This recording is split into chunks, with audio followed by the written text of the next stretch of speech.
I'm Jessica Benson with USCFootball.com, here with Dan Weber for a little instant analysis. USC just beat Utah 19-3. Obviously a big win coming off of last week's loss at Notre Dame. Talk a little bit about the whole vibe of the team. Well, I think they were really excited about, guys stepping up. Guys like walk-ons, Chris Wilson getting the start, catching his first ever pass. 2 months ago he was a walk-on quarterback. Now he's a tight end, starting tight end. Deion Bailey, first half he's in street clothes, second half he's out there playing because Sua Craven's got hurt. I mean, it's just, guys stepping up, making plays. I think the defense is just, can't believe almost that, they held them without a touchdown. I mean, this is a team that beat Stanford, and they just went out and pretty much shut them down. Very excited about the young defensive backs, with the interceptions of Leon McQuay and Sua Cravens and his big return, and Josh Shaw intercept, just one after another. Josh Shaw said the thing he's most excited about is all week long he told them, we want to take this personally and just don't let them catch passes. Take it personally. Let the defensive line have a chance to really go after the quarterback. They did exactly that. Better than he said, better than I could have ever imagined. Defense obviously came out lights out, and Deion stepping up there in the second half, coming off the injury.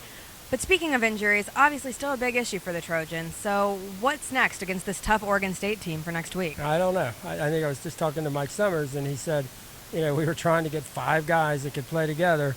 And he said the thing we didn't want to have happen in a game like this with Kevin Graff going out, they ended up having to make 2 position switches to move Turk over to left tackle, to move Andre Walker to right guard. There goes Ed Orgeron saying bye and hi, and you can probably all hear him as he gets out of here. But they hung in there. They hung in there, and in a game like that, you got to have your defense step up and make enough plays. And the other guy that made plays was Andre Hadari on a week where he could have lost his job, ends up with a career-high 4 field goals. And as much as the offense wasn't great, as Ed Orgeron said, they kept getting us into the red zone, and Andre kept getting field goals. So, that's all they had to do. This week, Andre made the field goals. Last week, it was a little bit more of a touch-and-go situation, obviously. But as the offense continues to get into that red zone, what do they need to do to make that push into getting touchdowns rather than these field goals? They got to stop. They got to execute better, obviously. There's often a breakdown, one guy on a play, or they've got to stop the penalties. I mean, one or the other that pushes them back out of the red zone, or that makes them where they've got to take a little bit of an extra chance, or they get 3rd and long, and you don't want to be 3rd and long in the red zone. They just have to be smarter, execute better, and get the ball in the end. If they could start scoring touchdowns, I mean, just think, this is a team. How close are they to being 7-1? I mean, this is a team that's that close. I mean, they held Notre Dame to 14 points on the road. They held Washington State to 10. Those are 2 games you almost have to win when your defense performs like that. So this team is so close to being 7-1. Now, a short week going to Oregon State. That's a tough deal this week. We'll see who's back, who's ready to play.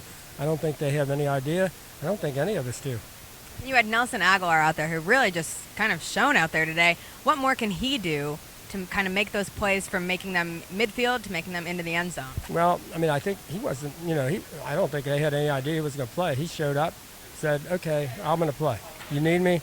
I'm going to play. First play, he's got to go way up. He's got those ribs, and he gets cracked on the ribs, right away. Didn't slow him down a bit. You just wish there were a couple of plays where one time he took himself down. One time he just gets tripped. You keep thinking Nelson's going to get it. Well, he got it in there, once today. But and what kind of a play did he have to make to get it in there this time? He had to go in somersault, tightrope down the out of bounds line, and then somersault in the end zone. So it looks like nothing's going to come easy for him after the catch. They've all got to stop getting tackled by their own 2 feet a little bit. So anything else you want to add? I think they'll take this one, 19-3. They'll take it big time. I mean, this is not a bad team.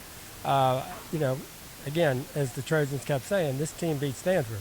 They'll take it. This team played UCLA pretty well. So they'll definitely take this one.